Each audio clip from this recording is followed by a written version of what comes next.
नमस्कार दोस्तों, स्वागत है हमारे चैनल शिवजी सोनू में। तो दोस्तों, आज की कहानी आपकी जिंदगी बर्बाद होने से बचने वाली कहानी। आज मैं आपको यह कहानी बताने जा रहा हूं कि इंसान की ऐसी कौन सी गलतियां होती हैं जो इंसान को बर्बाद कर देती हैं। अगर हम अपनी बर्बादी का कारण जान लें तो हम अपने जीवन को खुशहाल बना सकते हैं। बहुत समय पहले की बात है। एक नगर में एक शिवधनी सेठ रहा करता था। उस सेठ के पास सभी प्रकार की सुख सुविधाएं थी, लेकिन उसके कोई संतान नहीं थी। संतान के दुख में वह हमेशा चिंतित रहता था। फिर एक दिन उसे पता चला कि उसकी पत्नी गर्भवती है और वह अपनी पत्नी का बहुत ख्याल रखता था। इसलिए एक दिन उसके घर एक बेटे का जन्म हुआ। पुत्र जन्म से सेठ बहुत खुश हुआ, कोई कसर नहीं छोड़ी। उसका बेटा देखते ही देखते बड़ा हो गया। तब सेठ ने अपने बेटे को गुरुकुल यानी कि स्कूल भेजने का फैसला किया, ताकि वह पढ़ लिख कर विद्वान बन सके। ज्ञान प्राप्त करने हेतु गुरुकुल भेज दिया था। गुरुकुल में वह बच्चा अच्छे से पढ़ाई करता था और अपने गुरु की सभी आज्ञाओं का पालन करता था। ऐसे में वह बच्चा धीरे धीरे वहाँ का सबसे होनहार छात्र बन गया। गुरुकुल में बालक ने सभी वेद, पुराण और शास्त्रों का अध्ययन किया और एक महान विद्वान बन गया। लेकिन कहते हैं न कि समय कब बदल जाएगा यह कोई नहीं जानता। ऐसे ही एक दिन किसी प्राकृतिक आपदा के कारण उसके माता पिता की मृत्यु हो गई। और जब उसके माता पिता की मृत्यु हुई तो बच्चे की शिक्षा पूरी नहीं हुई थी। और जब बच्चे ने खबर सुनी कि उसके माता पिता अब इस दुनिया में नहीं हैं और उसका सब कुछ बर्बाद हो गया है, तो लड़का इस सांसारिक मोह में बह गया। इसके बाद लड़के ने कहा कि गुरुकुल से अपनी शिक्षा पूरी करने के बाद वह अपना पूरा जीवन लोगों की भलाई में बिताएगा। फिर जब बालक की शिक्षा पूरी हुई तो उसके बाद बालक साधु बन गया और वह सांसारिक चीजों से दूर हिमालय के जंगल में चला गया। अध्यापन को विश्राम देते हुए समय के साथ उनके सन्यासी की चर्चा चारों ओर होने लगी और दूर दूर से लोग उनके पास शिक्षा लेने के लिए आने लगे। और बहुत से लोग अपनी समस्याओं का समाधान पाने के लिए भी उनके पास आने लगे। वह समस्याओं का समाधान बड़ी आसानी से कर देता था, जिससे वह पूरे राज्य में प्रसिद्ध हो गया। परंतु जिस नगर में वह रहता था वहाँ का राजा क्रूर व्यक्ति था। जब राजा को तपस्वी के बारे में पता चला तो उन्होंने तपस्वी से मिलने का फैसला किया। अगली सुबह राजा तपस्वी से मिलने के लिए अपने महल से निकल गया और फिर वह उसकी कुटिया की ओर गया। और वहां पहुंचकर राजा ने जब उसे साधु के रूप में देखा तो वह उसे देखता ही रह गया। उसके चेहरे पर एक अलग ही तेज था। जब वह साधु के पास पहुंचा तो उसे असीम शांति का अनुभव हुआ। साधु को प्रणाम किया और उसके पास बैठ गया और उससे बातें करने लगा। वह राजा पहली ही मुलाकात में साधु के व्यक्तित्व से इतना प्रभावित हुआ कि उसी समय से उसने अच्छाई के रास्ते पर चलने का फैसला कर लिया। और मैं सोचने लगा कि इतनी सी मुलाकात में यह साधु मुझे इतना बदल सकता है, तो ऐसा हमेशा रहेगा। यदि तुम मेरे साथ रहोगे तो मेरा जीवन बदल जाएगा। और यह सोचकर राजा साधु से अपने महल में चलने का अनुरोध करने लगा। राजा का आग्रह सुनकर सन्यासी माना नहीं कर पाया और वो राजमहल चलने को तैयार हो गए। तब राजा सन्यासी को महल की ओर ले गए। महल पहुंचकर राजा ने साधु की बहुत खातिरदारी की और उसके बाद राजा ने साधु को एक दाहिने कमरे में भोजन कराया। भोजन के समय साधु ने राजा को धन्यवाद दिया और राजा से जाने की अनुमति मांगी। यह सुनकर राजा ने कहा कि आप हमारे बाग में जब तक चाहे तब तक रह सकते हैं।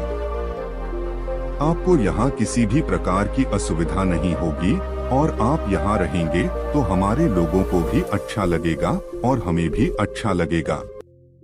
यह सुनकर साधु ने राजा का प्रस्ताव स्वीकार कर लिया। राजा के आदेशानुसार सेवकों ने एक सुंदर कुटिया बनाई। उसके बाद साधु उसी कुटिया में रहने लगा। राजा ने उनकी बहुत सेवा की, लेकिन कई वर्षों के बाद राजा और रानी को किसी जरूरी काम से दूसरे राज्य में जाना पड़ा। लेकिन उन्होंने साधु की सेवा के लिए एक सेवादार नियुक्त कर दिया। लेकिन राजा के जाने के बाद वह सेवादार बीमार पड़ गया और अपने घर चले गए और कभी लौटकर वापस नहीं आया। तो तपस्वी को गुस्सा आ गया और उसने राजा को खूब खरी खोटी सुनाई और राजा से कहा कि जो जिम्मेदारी आप पूरी नहीं कर सकते वह जिम्मेदारी आप क्यों लेते हो। तब राजा ने तपस्वी से पूछा और कहा कि सन्यासी, क्या मुझसे कोई गलती हो गई है? तो इसके लिए मैं आपसे क्षमा मांगता हूँ। कृपया मुझे क्षमा करें और मेरा क्रोध शांत करें और बताएं कि क्या हुआ था। यह सुनकर साधु ने उससे कहा कि तुम्हारे जाने के बाद मुझे यहाँ किसी ने भोजन नहीं दिया और मुझे कई दिनों तक कष्ट सहना पड़ा। यहाँ आकर मैं भूखा रहा और किसी ने मुझसे मेरा हाल भी नहीं पूछा। यह सुनकर राजा ने तपस्वी से माफी मांगी और कहा कि आज के बाद ऐसी गलती नहीं होगी। फिर कुछ देर बाद मामला शांत हुआ। जब राजा और तपस्वी के बीच बातचीत चल रही थी, रानी भी छुपकर सुन रही थी यह सारी बातचीत। उसके बाद राजा ने उसे तपस्वी से शिकायत का मौका नहीं दिया और उसकी खूब सेवा की। लेकिन कुछ दिनों के बाद राजा को किसी जरूरी काम से अपने राज्य से बाहर जाना पड़ा। लेकिन इस बार राजा ने राज्य से बाहर जाने से पहले अपनी रानी से कहा कि जब तक मैं न आऊं तब तक तुम स्वयं ही उस तपस्वी की देखभाल करोगी। यह सुनकर रानी बोली, हाँ महाराज, आप अवश्य जाइए, मैं सन्यासी महाराज की अच्छी देखभाल करूंगी। बाद में रानी प्रतिदिन भोजन बनाकर सन्यासी महाराज के पास भेजती थी। लेकिन एक दिन रानी स्नान करने चली गई और साधु को भोजन देना भूल गई। भोजन क्यों नहीं आया? इसके बाद साधु ने सोचा कि वह स्वयं महल में जाकर देखेगा कि अब तक भोजन क्यों नहीं आया, और फिर वह महल में पहुंच गया। जब वह महल के अंदर पहुंचा तो वहां उसकी नजर रानी पर पड़ी। रानी के लंबे लंबे गाने काले केस जो कि उसकी कमर पर लहरा रही थी, उसकी कजरारी आंखें जो देखने से ही घायल कर दे, उसकी हिरानी जैसी चाल। रानी के इतने सुंदर रूप को देखकर सन्यासी चकित हो गया और रानी की सुंदरता सन्यासी के मन में घर कर गई और वह वहां से बिना कुछ कहे ही अपनी कुटिया में लौट आया। सन्यासी रानी के रूप की सुंदरता को भूला ना सका और वह खाना पीना छोड़कर अपनी कुटिया में पड़ा रहा। उसने कई दिनों तक कुछ भी नहीं खाया, जिस वजह से वह बहुत कमजोर हो गया। फिर कुछ समय बाद राजा वापस लौटे और जब उसे सन्यासी की हालत का पता चला तो वह सीधे सन्यासी के पास पहुंच गए और बोले कि ही भगवान, क्या बात है, आपको क्या हो गया और आप इतने कमजोर कैसे हो गए? किस गहरी सोच में डूबे हो? क्या मुझसे कोई गलती हो गई है? तब साधु ने कहा, नहीं राजन, आपने कोई गलती नहीं की है। यह सुनकर राजा बोले, तो फिर क्या बात है, आप मुझे बताएं, मैं आपकी समस्या का समाधान अवश्य करूंगा। यह सुनकर तपस्वी ने राजा से कहा कि आपकी रानी की अद्भुत सुंदरता को देखकर मैं उसकी सुंदरता पर मोहित हो गया हूँ और अब मैं रानी के बिना नहीं रह सकता। यह सुनकर राजा हैरान हो गया और कुछ देर सोचने के बाद राजा ने उसे सन्यासी से कहा, मैं आपको रानी दे दूंगा। यह सुनकर सन्यासी बहुत प्रसन्न हुआ। फिर राजा सन्यासी को लेकर महल चले गए और जब राजा और सन्यासी महल पहुँचे तो उस दिन रानी ने अपने सबसे सुंदर वस्त्र और आभूषण पहने थे। फिर राजा रानी के पास गया। राजा ने रानी से कहा कि इस साधु की मदद करनी चाहिए, वह बहुत कमजोर स्थिति में जा चुका है और मैं नहीं चाहता कि एक बुद्धिमान व्यक्ति की हत्या का कलंक मेरे सिर पर लगे। राजा की यह बात सुनकर रानी ने राजा से पूछा कि आखिर इन सन्यासी के इस दुख का कारण क्या है? तो राजा ने रानी से कहा कि सन्यासी आपकी अद्भुत सुंदरता के दीवाने हो गए हैं। राजा की यह बात सुनकर रानी ने कहा कि राजन, आप चिंता मत करिए, अब आप सब कुछ मेरे ऊपर छोड़ दीजिए। मुझे पता है कि मुझे अब क्या करना है। आपके ऊपर ना तो सन्यासी की हत्या का पाप लगेगा और ना ही उससे मेरे पवित्र धर्म का नाश होगा। रानी की यह बात सुनकर राजा ने रानी को सन्यासी को सौंप दिया। उसके बाद सन्यासी रानी को लेकर कुटिया पर पहुँचे। जब रानी सन्यासी की कुटिया पर पहुँची, रानी ने सन्यासी से कहा कि हमें रहने के लिए घर चाहिए, हम इस झोपड़ी में नहीं रह सकते। यह सुनकर सन्यासी राजा के पास गया और राजा से जाकर बोला कि हे राजन, हमें रहने के लिए घर चाहिए। सन्यासी की बात सुनकर राजा ने उनके लिए घर का प्रबंध कर दिया। फिर सन्यासी रानी को लेकर घर पहुंचा। जब रानी सन्यासी के साथ उसके घर पर पहुंची तो रानी ने सन्यासी से कहा कि यह घर तो बहुत गंदा है और इसकी हालत बहुत खराब है, मैं इस घर में नहीं रह सकती। यह सुनकर सन्यासी फिर से राजा के पास गया और राजा के पास जाकर बोला कि ही राजन, जो आपने हमें घर दिया है उसे घर की हालत बहुत खराब है। सन्यासी की बात सुनकर राजा ने उसे घर की हालत ठीक करवा दी। उसके बाद फिर रानी घर के अंदर गई और नहा धोकर कर बिस्तर पर आ गई। तभी साधु भी बिस्तर पर आ गया। फिर उसके बाद रानी ने साधु से कहा कि आप जानते हैं कि आप कौन हैं और क्या बन गए हैं।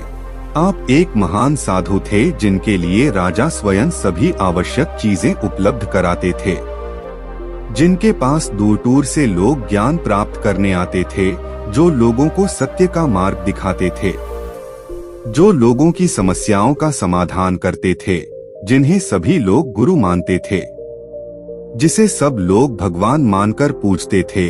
और आज आप वासना के कारण मेरे गुलाम हो गए हैं। रानी की यह बात सुनकर साधु को झटका लगा और उसे एहसास हुआ कि वह एक साधु है और यह सब क्या कर रहा है। वह ये सब सुख सुविधाएं छोड़कर शांति की तलाश में जंगलों में चला गया था। जोर जोर से रोने लगा और चिल्लाने लगा और रानी से कहने लगा कि मुझे क्षमा कीजिए महारानी, मैं यह क्या करने जा रहा था, मैं अभी आपको राजा को सौंप कर आता हूँ।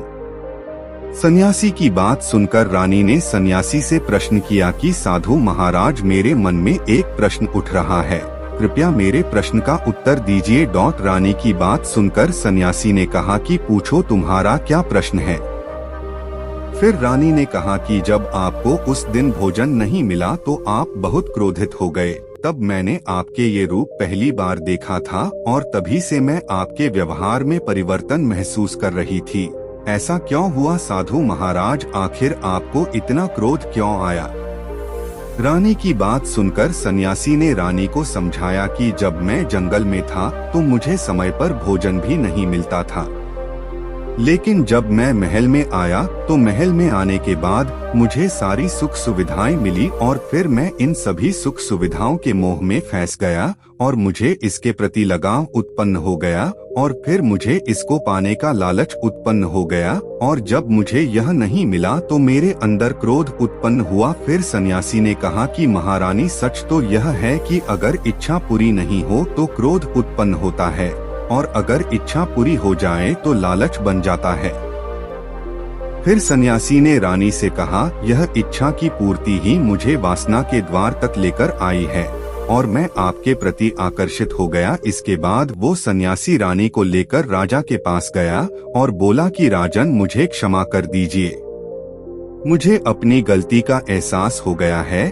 यह लो आपकी रानी, मुझे यह सब नहीं चाहिए। मैं अपनी इच्छा के वशीभूत होकर यह गलत कार्य करने जा रहा था और अपने जीवन को बर्बाद कर रहा था, लेकिन अब मुझे सब कुछ समझ आ गया है। उसके बाद उसे सन्यासी ने कहा कि है राजन, मनुष्य की बर्बादी का कारण उसकी 4 आदतें बनती है और दुनिया की हर एक व्यक्ति के अंदर यह 4 अवगुण होते हैं, लेकिन जो व्यक्ति इन पर नियंत्रण का लेता है वह दुख और परेशानियों से बच जाता है। वहीं जो व्यक्ति इन 4 दोषों पर नियंत्रण नहीं कर पाता है वो बर्बाद होने के कगार पर पहुंच जाता है।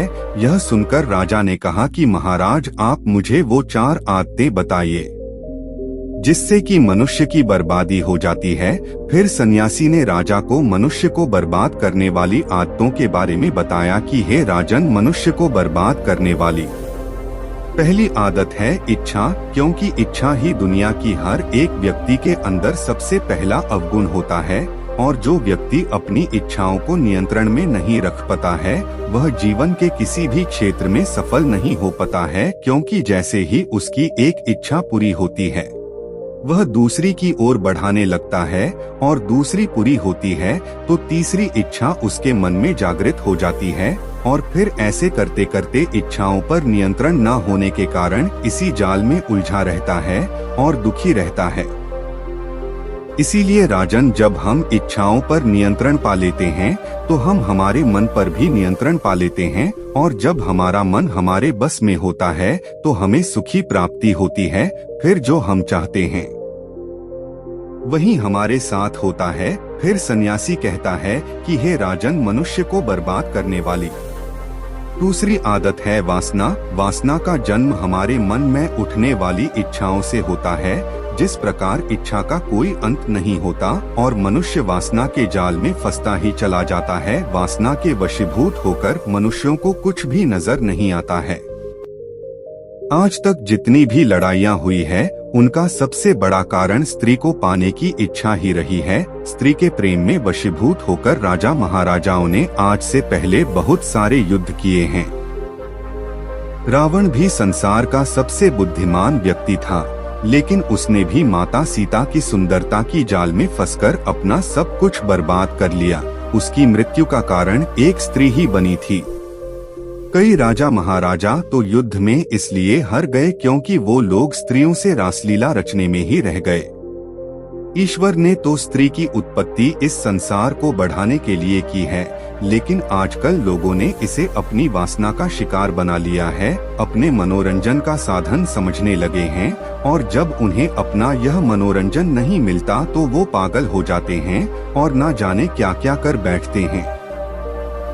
इसीलिए हे राजन, जितना हो सके उतना वासना से दूर रहना चाहिए। फिर सन्यासी कहता है कि हे राजन, मनुष्यों को बर्बाद करने वाली तीसरी आदत है क्रोध, क्योंकि जब मनुष्य की वासना की पूर्ति नहीं होती है तो उसके अंदर क्रोध उत्पन्न हो जाता है, और जब व्यक्ति को क्रोध आता है तो उसे पर उसका नियंत्रण नहीं होता है और फिर वो क्रोध में आकर कहीं गलत निर्णय ले लेता है। वो दूसरों को भला बुरा कह देता है, गलियां निकल देता है, और जब उनका क्रोध शांत होता है तो उन्हें अपनी गलती का एहसास हो जाता है, लेकिन तब तक तो सब कुछ बर्बाद हो चुका होता है। क्रोध के कारण मनुष्य के कई बने बनाए काम भी बिगड़ जाते हैं। जब मनुष्य के भीतर क्रोध उत्पन्न होता है तो वो अंदर से बहुत कमजोर हो जाता है, और एक कमजोर मनुष्य कुछ भी नहीं कर सकता है, उसे कभी भी सफलता हासिल नहीं हो सकती। क्रोध हमारे भीतर तनाव को उत्पन्न करता है, और अगर एक बार हम तनाव में चले गए तो हमारा पूरा जीवन बर्बाद हो जाता है। फिर सन्यासी कहता है कि है राजन, मनुष्य को बर्बाद करने वाली चौथी आदत है लालच। है राजन, लालच का फल सदैव बुरा होता है। लालच में बढ़कर हम बहुत से लोगों का बुरा कर देते हैं। हर मनुष्य के जीवन में कभी ना कभी ऐसे लालच अवश्य आते हैं जब वह लालच कर बैठता है, और अधिक पाने की लालसा में वह कुछ ऐसा कर बैठता है जिससे जो उसके पास था वह उसे भी गवा देता है। क्योंकि जैसे ही व्यक्ति की एक इच्छा पूरी होती है उसका लालच बढ़ जाता है और उसके मन में और कई जन्म लेने लगती है। जो व्यक्ति लालच करता है वह कामयाबी से कोसों दूर रहता है, क्योंकि एक ना एक दिन लालच का दुश्मन सामने आता ही है।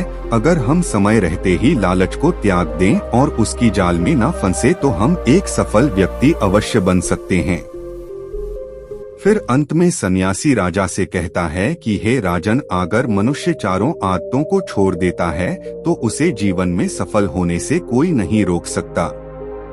जो इन आदतों को नहीं छोड़ता है उसे जीवन में बर्बाद होने से कोई रोक सकता। मैं एक सन्यासी होकर इसकी जाल में फंस गया था, तो सामान्य मनुष्य तो इससे बच नहीं सकता। इसीलिए हे राजन, मनुष्यों को इन आदतों से हमेशा बचाना चाहिए।